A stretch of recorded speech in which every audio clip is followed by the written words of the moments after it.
From today, we are going to start our new chapter, that is chapter number 5, linear inequalities. ये जो chapter है, इस chapter में पहले लीनियर इनइक्वालिटीज़ इन two variable भी आपके कोर्स में था, लेकिन अब लास्ट ईयर से 11th स्टैंडर्ड का जो सिलेबस है उसमें आपको सिर्फ linear inequalities in one variable ही आपको पढ़ना है, उतना ही आपके कोर्स में है। ये जो चैप्टर है ये एग्ज़ामिनेशन पॉइंट ऑफ व्यू से इम्पॉर्टेंट है, लेकिन कॉम्पिटिटिव बेस्ड एग्ज़ाम्स जो होते हैं उनमें यहाँ इसके क्वेश्चंस नहीं पूछे जाते हैं और ये उस पॉइंट ऑफ व्यू से इतना इम्पॉर्टेंट चैप्टर नहीं है। बट क्योंकि आपके सिलेबस में है और एग्ज़ाम में आता है, इसके क्वेश्चंस आते हैं, बहुत सिंपल सा, बहुत ईजी सा चैप्टर है ये। अभी तक हमने पढ़ा linear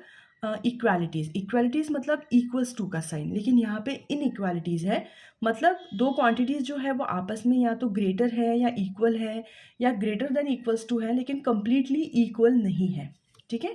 so definition is the two real numbers और two algebraic expressions related by the symbol greater than, less than, greater than equals to या less than equals to form an inequality. जैसे 3 is less than 5, 7 is greater than 5, x is less than 5, y is greater than 2। इस type की कोई भी inequalities जिसमें आपके पास greater than and equals to का भी साइन इसमें इंक्लूडेड है, जो कंप्लीटली इक्वल नहीं है, या तो लेस देन है या ग्रेटर देन है, इसे हम बोलते हैं इनइक्वालिटीज। ठीक है, हम उसी के बारे में इस चैप्टर्स में पढ़ेंगे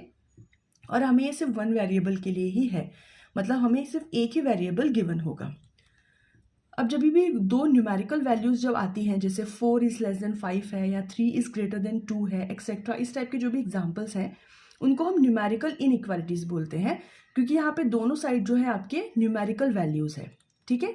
और अगर इस टाइप की वेरिएबल है जिसमें x है, y है या कोई भी वेरिएबल है और दूसरा न्यूमेरिकल वैल्यू है, लेकिन या तो सिर्फ लेस देन का साइन है या तो फिर सिर्फ ग्रेटर देन का साइन है, तो उसे हम बोलते हैं स्ट्रिक्ट इनइक्वालिटीज़। जो स्ट्रिक्टली या तो लेस देन है या तो फिर ग्रेटर देन है, उसमें इक्वल्स टू का साइन नहीं है। लेकिन जब इस टाइप की इनइक्वालिटीज़ है जिसमें एक तरफ वेरिएबल है, एक तरफ न्यूमेरिकल वैल्यू है और बीच में साइन या तो ग्रेटर देन इक्वल्स टू का है या लेस देन इक्वल्स टू का है, तो उन्हें हम बोलते हैं स्लैक इनइक्वालिटीज़। बस सिर्फ इतना ही आपको इसके चैप्टर में थ्योरी है, इससे ज़्यादा कुछ रूल्स है, उसके ज़्यादा आपको सीधे हम क्वेश्चन आंसर सॉल्व करेंगे। ठीक है, जब दोनों तरफ न्यूमेरिकल वैल्यू हो तो न्यूमेरिकल इनइक्वालिटीज़, जब एक तरफ न्यूमेरिकल वैल्यू और एक तरफ वेरिएबल है लेकिन स्ट्रिक्ट आपके पास ऑपरेशंस है, लेस देन या इक्वल लेस देन या ग्रेटर देन, तो उन्हें हम बोलते हैं स्ट्रिक्ट इनइक्वालिटीज़। और जब ग्रेटर देन इक्वल्स टू या लेस देन इक्वल्स टू होता है और एक तरफ वेरिएबल है, एक तरफ न्यूमेरिकल वैल्यू है, तो उन्हें हम बोलते हैं स्लैक इनइक्वालिटीज़।